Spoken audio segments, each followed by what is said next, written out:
Today I'm going to be showing you 3 easy editing tips to help transform your photos. Let's do it. Okay, so starting this off with tip number 1. This one might actually be one of my favorites because it's something that I use quite often. You've probably heard me talk about it many times before, and many other people talk about it, and that is generative fill. Now, I love to use this to help me out when I want to either change something or remove something from a photo. So this is a photo right here that I took the other week where I went out to Wallington Hall. I ended up doing a vlog there, so if you haven't seen that video, I'll leave it up here somewhere and you can go and watch that and see how I took this photo.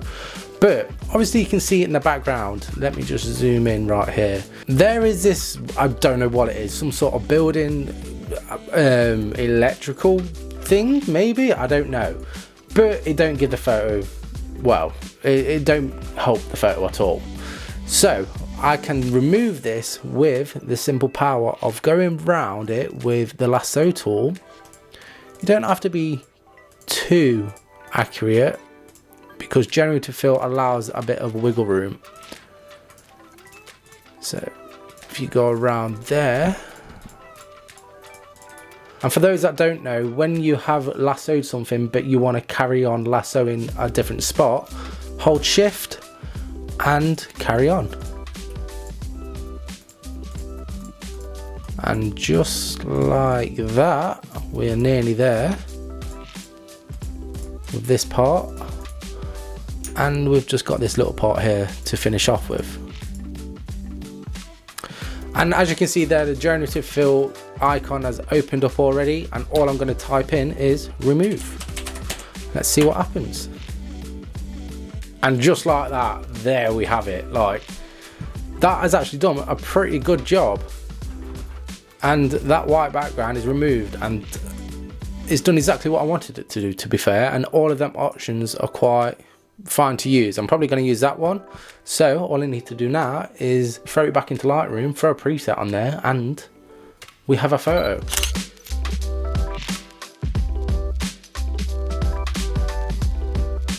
Okay, so tip number 2, subjective masking. Masking is a really cool way to help really make your photos stand out, and it's something I use quite often in all of my photos. So let me show you how to use it. So we are in Lightroom. I mainly use this method in Lightroom, so if you want to head over to there, I've got this picture of a robin here. I'm just going to crop in first of all slightly, and there we have it. So normally I would start off by throwing a preset on there, maybe something like this. We'll use this one. We'll darken that image down a bit. It was a bit too bright, and we can just play up with the shadows slightly. So to really help this bird stand out, I'm going to go onto the mask tool, linear gradient, and just come over this side.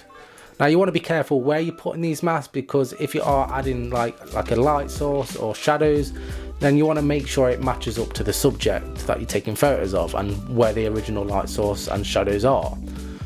So I am going to up the exposure slightly, and I normally like to use the dehaze. This is a really nice way of getting in that haze, getting in that highlights in a soft way.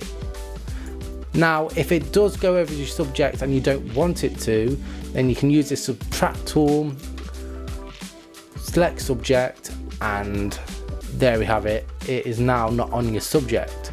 I'm also going to do this at the bottom to help lead in the line of the eye of the viewer. But instead of adding a highlight, I'm going to decrease the shadows, slightly decrease the exposure, and just like that, there we have it. Masking, like I say, is a great way to experiment and change up your image to make other things stand out.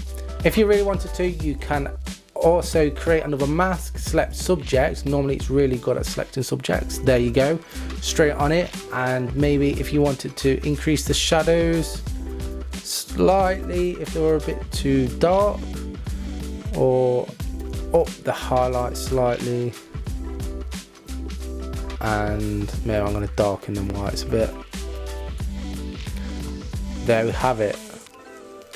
And just like that, with selective masking, that is a great and easy way to help transform your images.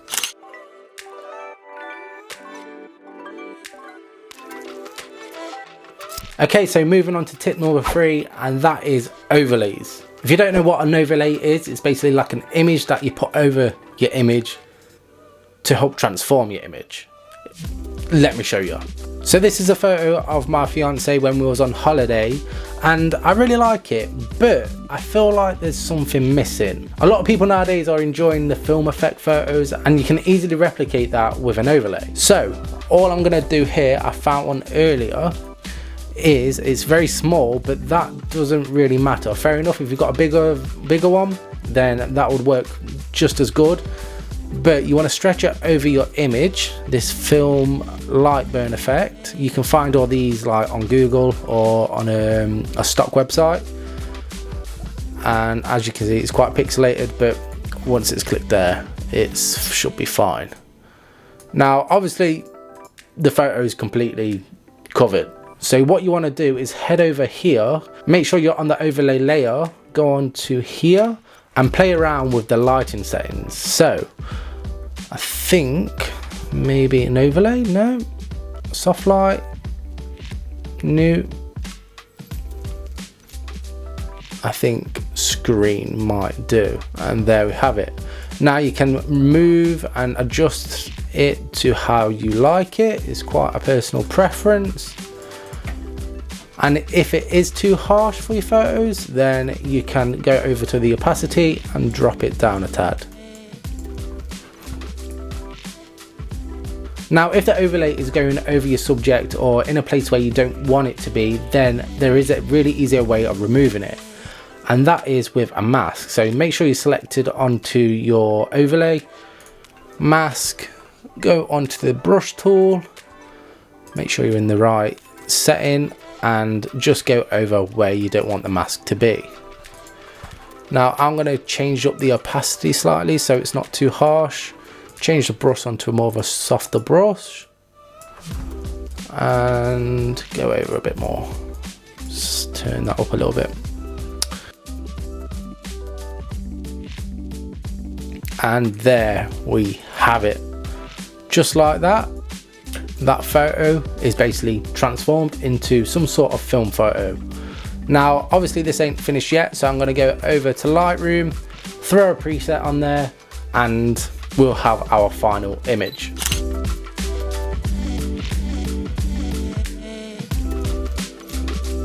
Okay, with that all said and done, that brings us on to the end of today's video. This has probably been a bit shorter than what I normally make, but I just really wanted to get some tips and tricks out there.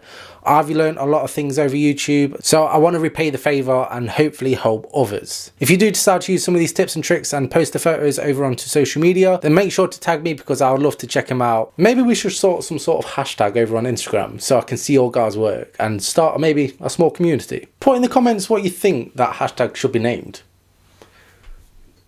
Well anyways, thank you all for watching. If you have enjoyed it, make sure you hit that like button and subscribe if you haven't already. All of it is much appreciated. And I guess I'll see you next time. Safe.